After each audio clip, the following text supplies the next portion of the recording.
साथियों, पिछले 2-3 दिन से आप लोग सोशल मीडिया, टीवी चैनल्स और अखबार के माध्यम से देख रहे होंगे कि लोकसभा में महिला आरक्षण बिल पास नहीं होने दिया या नहीं हो सका। दो ही शब्द आप लोग चुन रहे होंगे। जबकि 2023 में महिला आरक्षण बिल पास हो चुका है और आज की स्थिति में कानून भी बन चुका है। तो क्या सरकार हमसे कुछ छुपाना चाह रही थी, या सरकार के सामने कुछ मजबूरी है, या सरकार कुछ ऐसा करना चाहती है कि उसको फायदा मिल जाए? इन सभी तथ्यों पर हम लोग बात करेंगे। मैं आपके सामने पॉइंट टू पॉइंट फैक्ट रखूंगा और फिर हम किसी निष्कर्ष पर पहुंचेंगे कि वास्तविकता में सरकार की ऐसी क्या मजबूरी थी या क्या मजबूरी है, या सरकार के सामने पहले से ही कुछ प्री प्लानिंग थी। इन सभी के लिए हमें चलना पड़ेगा। जब भारत आजाद हुआ और जब भारतीय संविधान लागू हुआ, पहली बार चुनाव हुए, तो उसके पीछे की पूरी घटना हमें समझनी पड़ेगी, तब हम 2026 में किसी निष्कर्ष पर पहुंच पाएंगे। पहली बार चुनाव होते हैं साथियों 1951 और 1952 में। 1951 और 1952 में पहली बार चुनाव होते हैं भारत। अब चुनाव होने की एक प्रक्रिया है, तो भारत में एक आर्टिकल है 81। 81 आर्टिकल ये कहता है कि संसद में कितने सदस्य रह सकते हैं। तो जब भारतीय संविधान लागू हुआ था तो उस समय जो थे वो 500 मैक्सिमम सदस्य रह सकते थे, और चुनाव जिन पर हुआ था वो 489 सदस्य थे, जिनमें से महिलाओं की संख्या जो थी वो 22 थी। फीमेल्स की जो संख्या थी वो कितनी थी? 22 थी। यानी कि 22 महिलाएं पहली बार 1951 और 52 के चुनावों में जीत कर आई। जबकि जब भारतीय संविधान बन रहा था, साइन हो रहे थे, तो उस समय जो थी महिलाओं की संख्या वो थी 15 महिलाओं ने भारतीय संविधान पर हस्ताक्षर किए हैं। ये बहुत ही महत्वपूर्ण क्वेश्चन होता है जो बार बार हर एग्जाम पेपर में पूछ भी लिया जाता है। एक आर्टिकल है साथियों उस 82 आर्टिकल ये प्रावधान करता है कि भारत में हर 10 साल में एक जनगणना होगी, और जनगणना के बाद में एक परिसीमन आयोग का गठन किया जाएगा, और ये परिसीमन आयोग ये बताएगा कि संसद में कितने सदस्य रह सकते हैं। तो पहली बार जो भारत में जनगणना हुई, जनगणना वो हुई साथियों 1951 में। 1951 में पहली बार जो थी जनगणना हुई, और उसी समय जनगणना होने के बाद में इस आर्टिकल के अधीन एक्ट 1952 में एक परिसीमन आयोग का गठन किया जाता है। जब परिसीमन आयोग का गठन किया जाता है तो यह अपनी सिफारिशें जो है लागू करने के लिए देता है। तो उसके लिए 7वां संविधान संशोधन करना पड़ता है। 7वां संविधान संशोधन करना पड़ता है सरकार को। इस संशोधन के माध्यम से जो संख्या 500 थी, अब ये संख्या बढ़ा के कर दी सरकार ने 520 कर दिया यहां पर। फिर उसके बाद में जनगणना हुई कब? 1961 में। 1961 में जनगणना हुई, और इसके तुरंत बाद इस आर्टिकल के अधीन एक्ट 1962 से कब गठन किया गया परिसीमन आयोग का? 1963 में। 1963 में जो था इसका गठन किया गया, परिसीमन आयोग का गठन हो गया, और गठन होने के बाद में ये अपनी सिफारिशें लागू करने के लिए सलाह देता है, और सलाह देने के बाद में जहां ये कितना था 520 था, अब इनकी संख्या हो जाती है 525। मैक्सिमम संख्या का थी संसद में रह सकती थी। संसद में सदस्यों की संख्या 525 बढ़ाकर की जाती है। अब इसके बाद में क्योंकि हम पहले ये बात बता चुके हैं आप लोगों से कि हर 10 साल में जो था वो क्या होनी थी? जनगणना होनी थी। क्योंकि जब 1961 की जनगणना हुई तो अगली जनगणना कब होनी थी? 1971 में होनी थी। जब 1971 की जनगणना हुई तो इस जनगणना की खास बात यह थी कि जनसंख्या विस्फोट माना जाता है, अर्थात जनसंख्या बहुत तेजी से ग्रोथ करी गई। तो सरकार के सामने जब चैलेंज आए कि जब जनसंख्या बहुत ज्यादा बढ़ गई तो अब इन सीटों को जो 500 कितना कर दी थी? 525 कर दी थी। जो संख्या 525 कर दी थी, अब एक संशोधन लाना पड़ा संसद में, और उस संशोधन का नाम, अब इससे पहले एक परिसीमन आयोग 1972 एक्ट के अधीन 1973 में एक परिसीमन आयोग का गठन किया गया। इसकी सिफारिशें आई, और इसकी सिफारिशें आने के बाद में संविधान में फिर संशोधन करना पड़ा, और संशोधन का नाम था 31वां संविधान संशोधन।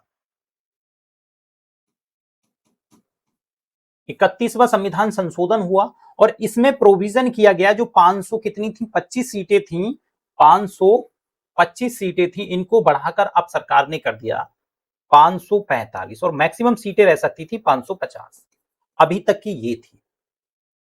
525 में से जिसमें 2 एंग्लो इंडियन भी रहने थे, तो ये प्लस 2 और था, इसमें 2 एंग्लो इंडियन राष्ट्रपति के द्वारा चुने जा सकते थे। 1973 आ गया। अब उसी समय 1971 में जब जनगणना हुई थी तो इसी समय भारत में चुनाव भी हुए थे इससे पहले, और चुनाव होने के बाद में इंदिरा गांधी ने बहुत अच्छी सीटों के साथ में, यानी कि कांग्रेस को कभी इतनी सीटें मिली ही नहीं जितना इसमें इंदिरा गांधी के शासनकाल में जीत कर आई। भर भर के जनता ने इनको बहुमत दिया कि जाओ कुछ करो। उसी समय इंदिरा गांधी ने कुछ करने के चक्कर में जो पाकिस्तान है उसके 2 टुकड़े भी करवा दिए थे, जिससे एक जन्म हुआ था बांग्लादेश, है ना, वो सब हमें पता ही है, उस पर अभी जाएंगे नहीं, केवल हम अभी इस पे जाएंगे। 545 मैक्सिमम रह सकती थी सीटें। अब 1971 के बाद में 1981 की जनगणना होनी थी, लेकिन सरकार ने देखा, सरकार के सामने अब चुनौती ये आने लगी कि जो कुछ राज्य ऐसे हैं जो जनसंख्या को कंट्रोल किए हुए हैं, कुछ राज्य ऐसे हैं जिनमें बहुत ज्यादा जनसंख्या बढ़ गई है। तो सरकार ने फैसला लिया 1976 में फैसला लिया कि वर्ष 2001 तक अब कोई भी परिसीमन आयोग का गठन नहीं किया जाएगा। क्यों? क्योंकि 81 के बाद में जनगणना होनी है 1991 में, और 1991 के बाद में होनी है 2001 में जनगणना। तो 2001 तक कोई भी जो था परिसीमन आयोग का गठन नहीं किया जाएगा। और इस समय जो 1900 इसमें प्रोविजन किया था 1976 में, ये था 42वां संविधान संशोधन। संविधान संशोधन 42वां संविधान संशोधन किया इंदिरा गांधी ने, और करने के बाद में ये कह दिया कि अब हम इन सीटों को 545 ही रहने देंगे, अब नहीं बढ़ाएंगे। मैक्सिमम 552, जिसमें इसमें भी ये 543 रहनी थी। 543 जो था चुनाव होने थे, और 2 सीटें जो था एंग्लो इंडियन के लिए सुरक्षित की गई थी। जब 1976 से ये 42वां संविधान संशोधन करके ये कहा गया कि ना तो 1981 में परिसीमन आयोग का गठन किया जाएगा, ना 1991 में किया जाएगा, अब सीधा 2001 में किया जाएगा। अब 2001 भी धीरे धीरे क्या हो गया, पहुंचने वाला है। जब 2001 पहुंचे हम 2001 में, तो 2001 में फिर से जनगणना हुई, और जनगणना होने के बाद में 2001 में जनगणना हुई। जनगणना होने के बाद 2002 एक्ट के अधीन 2002 में ही अब परिसीमन आयोग का गठन किया गया। 2002 में ही परिसीमन आयोग का गठन हो गया। अब ये गठन जब हुआ, परिसीमन आयोग का गठन, तो इसकी अपनी सिफारिशें भी आई। तो भारत के सामने फिर से वही समस्या कि पॉपुलेशन की समस्या है। कुछ राज्यों ने अपनी जनसंख्या को कंट्रोल कर लिया है, और कुछ राज्यों ने अपनी जनसंख्या को कंट्रोल नहीं किया है, जबकि भारतीय संविधान ये कहता है कि जितनी जिसकी भागीदारी उसकी उतनी हिस्सेदारी। अर्थात जनसंख्या को ही हम मानक मानते हैं कि कितने संसद में सदस्य रह सकते हैं, जो कि हम उसके इतिहास के पन्नों में पलट पलट कर पहुंच गए। तो अब सरकार के सामने फिर से एक वही समस्या। तो फिर क्या किया गया, या अटल बिहारी की सरकार थी, अटल बिहारी वाजपेयी जी की सरकार थी, और इन्होंने वर्ष 2002 में ही फिर से एक अमेंडमेंट लेके आए, और उस अमेंडमेंट का नाम था 84वां संविधान संशोधन। 84वां संविधान संशोधन। और इसमें यह प्रोविजन किया गया साथियों कि 2026 तक लोकसभा में जो सीटों की संख्या है वो 545 ही रहेगी। इससे पहले एक संविधान संशोधन 104वां भी संविधान संशोधन आया था, 104वां 2020 में 2020 में आया, और इस संशोधन में यह कहा गया कि जो 545 में 2 एंग्लो इंडियन थे, अब उनको खत्म कर दिया जाएगा। तो इसका मतलब जो संविधान में यानी कि लोकसभा में सदस्यों की संख्या रह सकती है वो रह सकती है 543।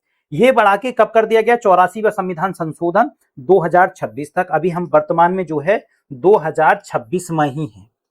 अब सरकार के सामने ये चुनौती आई कि ये जो था वो 2026 तक मान्य था, 2026 तक मान्य है, और हम 2023 में नारी शक्ति बंधन अधिनियम के नाम से एक क्या ले आए, अमेंडमेंट ले आए, जिसमें कि महिलाओं के लिए, फीमेल्स के लिए 33 30% रिजर्वेशन यानी कि 1/3 रिजर्वेशन रहना बड़ा जरूरी है। अब हमारे सामने दो समस्या हैं यहाँ पर। एक समस्या यह है कि हम 2026 तक ये खत्म हो जाएगा जो ये बना हुआ है। तो सरकार के सामने ये जब समस्या थी तो सरकार ने सोचा कि इसको इसके साथ में लेकर आया जाए और इस मौके को भुना लिया जाए। जब ये 2023 में ये अमेंडमेंट लेकर आए थे, 104वां संशोधन तो 2020 में हो गया था, लेकर आए थे, तो उसमें यह कहा गया था, क्योंकि संविधान का जो आर्टिकल 82 है वो ये कहता है परिसीमन के बाद ही जो है संख्याओं को जो है बढ़ाया जा सकता है। तो उन्होंने ये कहा 33% जो है रिजर्वेशन वो हम जनगणना होगी उसके बाद लागू करेंगे। अब सरकार के सामने ये समस्या है कि अब एक तो चुनाव है कुछ राज्यों में, उसका भी बेनिफिट लेना है, और जब उसका भी बेनिफिट लेना है तो कुछ तो करना पड़ेगा। तो कुछ करने के लिए सरकार ने ये करा कि अमेंडमेंट ले आई 2026 में, कितने, अगले 15 वर्षों के लिए, 15 वर्षों के लिए ले आई, यानी कि 26 में जब 15 जोड़ेंगे तो 6 5 11 और 2 1 3 41, 2041 तक सीटें बढ़ाकर 850 कर दी जाए, जिसमें इसमें 33% महिलाओं के लिए रिजर्वेशन रहेगा। अब इसमें भी एक खामी है। खामी क्या है? खामी ये है कि इसमें ना तो ये है कि जब आर्टिकल 82 ये कहता है आपसे कि परिसीमन के बाद ही इन सीटों को बढ़ाया और घटाया जाएगा, तो भैया परिसीमन क्यों नहीं करा रहे हो? एक बात हो गई। दूसरी बात यह है कि इस अमेंडमेंट में ऐसा कहीं कुछ नहीं है कि जो पॉपुलेशन को कंट्रोल किए गए हैं, जो कंट्रोल कर रहे हैं, उनके लिए जो सीट्स हैं वो कम ना की जाए, बढ़ाई जाए, ऐसा कुछ नहीं था सरकार के सामने। तो सरकार अपने हिंदी भाषी जहां पर पॉपुलेशन बढ़ रही है उसमें सीटें बढ़ती बढ़ती, इसलिए इसका विरोध हुआ, और जिस कारण से ये जो था अमेंडमेंट लोकसभा में लागू नहीं हो सका, यानी कि पास नहीं हो सका। तो ये पूरी थी इसकी एक छोटी छोटी फैक्टों के साथ में। तो अब निष्कर्ष कहां पहुंचे आप लोग? चलिए अब कमेंट बॉक्स में बताइएगा कि हम किस निष्कर्ष पर पहुंचे, सरकार क्या करना चाहती है इस अमेंडमेंट के द्वारा। ठीक है, थैंक यू।